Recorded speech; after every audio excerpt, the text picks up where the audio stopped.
지금까지 이 바르셀로나가 더용을 제대로 쓰지 못한 부분들이 충분히 있거든요. 더용은 아약스에서 잘했던 역할이 뭐냐면 수비 라인 앞에서 볼을 받은 이후에 볼을 끌고 전방까지 올라가는 역할을 잘했어요. 아약스 시절 때 더용의 플레이를 보면 아약스가 4-2-3-1 전형을 썼거든요. 근데 더용이 이 왼쪽 미드필더로 나왔죠. 왼쪽 중앙 미드필더. 그리고 중앙 수비수가 더리우트와 블린트였습니다.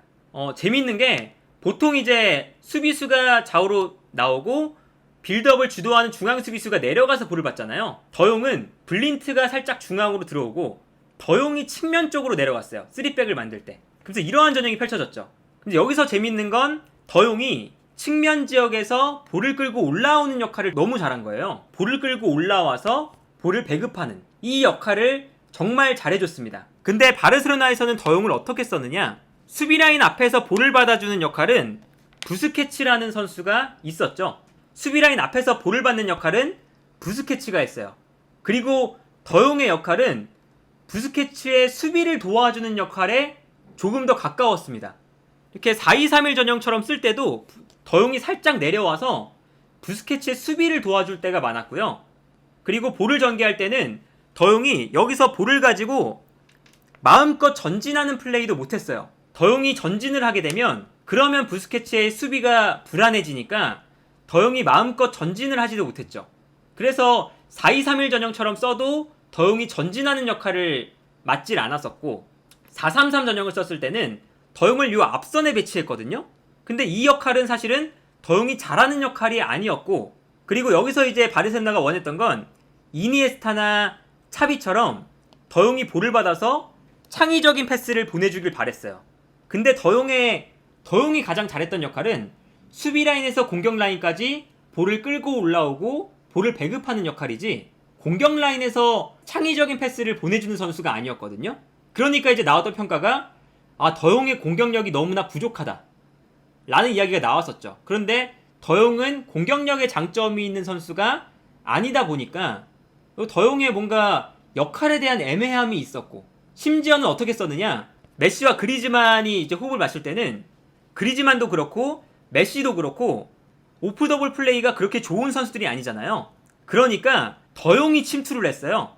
쿠만 감독 시절에는 더용이 최전방까지 올라가서 거의 스트라이커처럼 움직이면서 더용이 최전방에서 계속 움직이면서 수비수 끌고 다니고 그러면 이제 그리즈만과 메시에게 공간이 나는 이러한 역할로 썼거든요.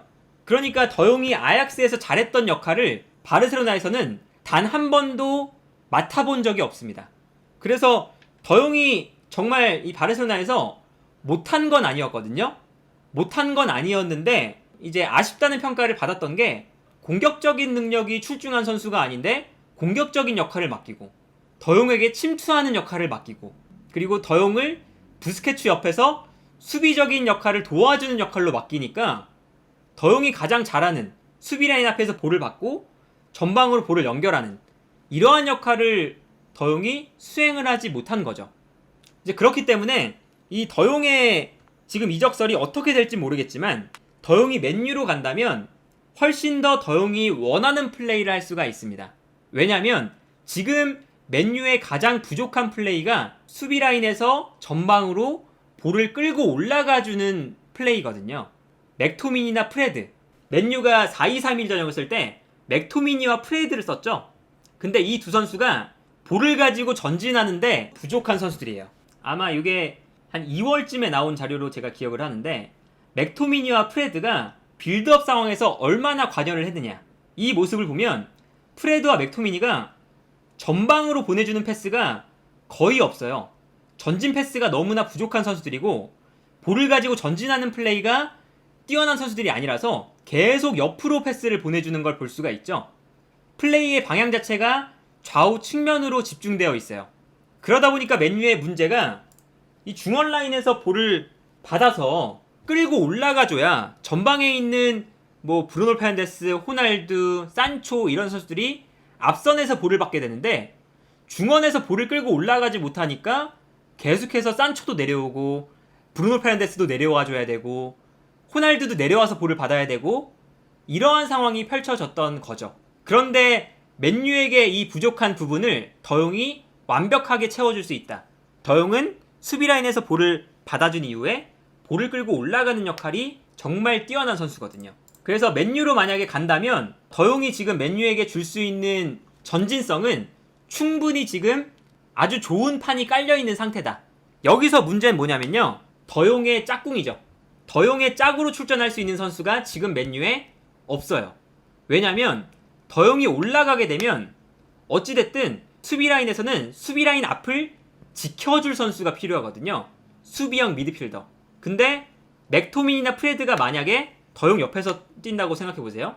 수비라인 앞에서 수비하는 선수가 아니잖아요. 수비라인을 보호하는 선수가 아니기 때문에 더용이 볼을 끌고 올라갔을 때 맨유의 요 수비라인 앞 공간, 이 공간이 문제가 될 가능성이 아주 높습니다. 물론 이제 맨유에는 가너라는 어린 수비형 미드필더가 있는데 이 선수가 이 레귤러 멤버로 뛰기에는 사실은 부족한 선수고, 지금 더용이 온다고 하더라도 더용의 짝꿍으로 뛸 수 있는 선수가 없어요. 반더비크도 마찬가지죠. 더용이 올라갔을 때 반더비크가 수비라인 앞을 보호하는 선수가 아니니까요.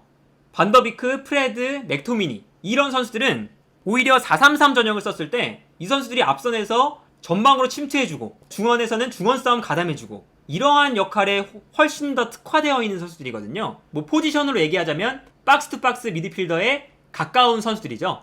그런데 이제 브루노 페르난데스라는 공격형 미드필더가 있고 더용이라는 이제 중앙 미드필더가 있다면 그 옆에는 수비형 미드필더가 한 명 있어야 됩니다.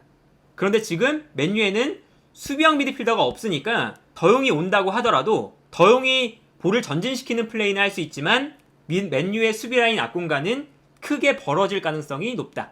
그래서 이제 아약스에서 지금 뛰고 있는 마르티네스에 대한 이야기가 나오고 있죠. 알바레스 얘기도 나오고 있고, 뭐 그런 이야기가 나오고 있는 건 뭐냐면 여러 가지 또 생각을 해볼 수가 있어요. 만약에 알바레스가 온다. 알바레스가 오면 알바레스는 수비형 미드필더니까 더용이 올라갔을 때 수비라인 앞을 지켜줄 수가 있고요. 그리고 두 번째 생각은 리산드로 마르티네스가 온다. 그러면 이 선수가 더용이 올라갔을 때 살짝 올라와서 수비라인 앞을 보호해줄 수가 있어요. 이 선수는 수비형 미드필더도 볼 수가 있는 선수거든요.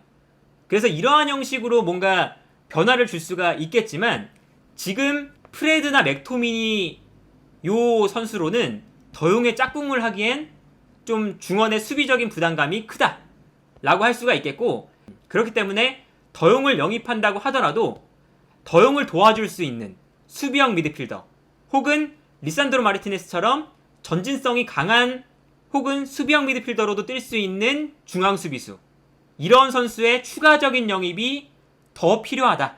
그래서 지금 맨유는 테나야 감독의 전술에서 더용만 온다고 끝나는 문제가 아니에요. 더용을 데려오면서 더용에 더해서 훨씬 더 추가적인 영입이 많이 이루어져야 되는 팀이다. 이렇게 볼 수가 있겠고, 맨유는 그만큼 더용을 영입한 이후에도 많은 선수를 영입할 수 있을 만큼의 영입 자금을 가지고 있다.